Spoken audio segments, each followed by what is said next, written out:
সবাই ঠিকঠাক আছে? আমাদের দাদা সত্যি কথা বলি হলো বাঙালি, বাবুন, মুসলমান সব এক। আচ্ছা আচ্ছা, এইখানে তো হ্যালো এভরিওয়ান, আমি একটা অদ্ভুত ঘটনার জন্য এই ভিডিওটা করছি। যে আমি এখন দাঁড়িয়ে আছি বাঁকুড়ার বাগনেজা একটা গ্রাম, বাঁকুড়ার মধ্যে। মজার বিষয় যেটা যেটার জন্য আমি ভিডিওটা করছি, এই গ্রামের মধ্যে যেটা সাইডটা পুরো পার্শ্ববর্তী অঞ্চলগুলো পুরো একটা হিন্দু অঞ্চল, আর তার মধ্যেখানে একটা ছোট্ট একটা মুসলিম পল্লী, মাত্র 40টা ঘরের মুসলিম মানুষ এখানে থাকে। বর্তমান ভারতবর্ষের যে একটা ধর্মান্ধ উগ্রতা, ধর্মীয় উগ্রতা চলছে বা একটা মানুষের মধ্যে একটা ভয়ের পরিবেশ হচ্ছে, তার জন্য এই ভিডিওটা আমি করছি। যে মানুষ হিন্দুদের মধ্যেও এই 40টা ঘর মানুষ, দেখুন এখানে একটা ছোট্ট মসজিদ, এটা দেখুন ছোট্ট একটা মসজিদ এখানে। আর এই পঞ্চায়েত থেকে ওই মসজিদটা চালানোর জন্য এখানে একটা সাবমার্শাল করেছে, ওখানে একটা দিয়েছে, আর এখানে একটা রুম করে দিয়েছে। এখানে স্ক্রিন নেমও দেওয়া আছে। আর একটা মজার বিষয় হচ্ছে,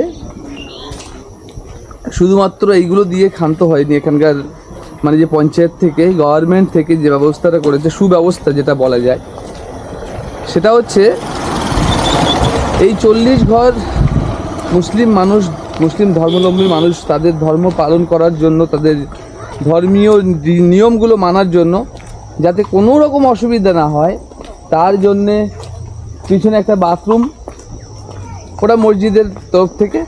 আর এখানে একটা যেটা আমাকে কমিটি বলল, সেটা হচ্ছে এই একটা শেড ঘর বানিয়ে দিয়েছে এখানে, শেড ঘর মসজিদের জন্য। ভাবতে পারছেন যে যেখানে দাঁড়িয়ে আজকে ভারতবর্ষে, বিশেষ করে আমাদের পশ্চিমবঙ্গে, যেখানে অনেক মানুষ মনে করছে যে এখানে ধর্মীয় সম্প্রীতি নষ্ট হচ্ছে, উগ্রতা আছে, কথা অস্বীকার করছি না, অনেক জায়গায় আছে, অনেক মানুষের মন বা মস্তিষ্ক বিকৃতি হয়েছে, বিদ্বেষ ভরে গিয়েছে এবং তারা তার প্রকাশ পাচ্ছে।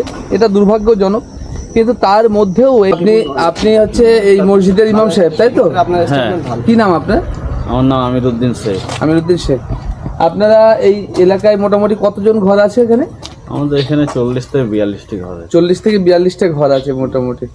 তো আপনাদের এখানে কোনো রকম এই যে বর্তমান অনেক মানুষের মধ্যে মনে হয় যে হিন্দুদের মাঝে থাকলে আপনাদের ভয় হয়, এরকম কিছু ব্যাপারটা হচ্ছে? না না, এরকম কোনো ব্যাপার না। এখানে মোটামুটি সবাই ঠিকঠাক আছে? আমাদের দাদা সত্যি কথা বলি হলো বাঙালি, বাবুন, মুসলমান সব এক। আচ্ছা আচ্ছা, এইখানে এক, এখানে কোনো ইয়া নাই। হ্যাঁ, আমরা তো দেখলাম এখানে আপনাদের এই ধরুন এই যতজন আমরা যে চা ফা খাই, কি বললেন, ওই তো আমরা দোকানেই খাই তো সব, আমাদের সব সেই একে ভিতরে এক কথা, এখানে হিন্দু মুসলিমের কোনো সমস্যা নেই, তাই তো? আপনারা এখানে এই এত সব পার্শ্ববর্তী অঞ্চলগুলো সব হিন্দু থাকার পরেও 40টা ঘরের মানুষ আপনারা সবসময় নিরাপত্তা বোধ করছেন, তাই তো? কোনো সমস্যা নাই। যাই হোক, সেটাই একটু জানতে চাইছিলাম। আর এই মসজিদে জুম্মার নামাজ হয়? জুম্মার নামাজ হয়। আরে 5 ওয়াক্ত নামাজ হয়, তাই তো? স্থানীয় প্রশাসন বা স্থানীয় মানুষেরা আপনাকে সাহায্য করে, তাই তো? পুরো গ্রামবাসীর উপর নির্ভর। ঠিক আছে, ধন্যবাদ। এরকম ঘটনা যখন আমাদের সামনে কখনো আসে, সত্যি বলবো কি আমাদের ভালো লাগে, সত্যি ভালো লেগেছে, তাই এই জিনিসটা আপনাদের সামনে তুলে ধরলাম। পুরো পার্শ্ববর্তী অঞ্চলগুলো পুরো হিন্দু সম্প্রদায়, এখানে 100-র মধ্যে 99% বলে চলে ভালো, তারা সব হিন্দু সম্প্রদায়ের মানুষ। কিন্তু এখানে 40টা ঘর মানুষের জন্য তারা যে সুব্যবস্থা করেছে, এই যে সম্প্রীতি, বা এক কথায় যদি বলা যায় যেটা রাম রাজ্য, তা হলেও আমাদের কোনো সমস্যা নেই। যে কি সুন্দরভাবে সম্প্রীতি এখানে দেখা যাচ্ছে চোখে। তো এই সুন্দর জিনিসটা আপনাদেরকে তুলে ধরলাম। Thank you so much. একটা ভালো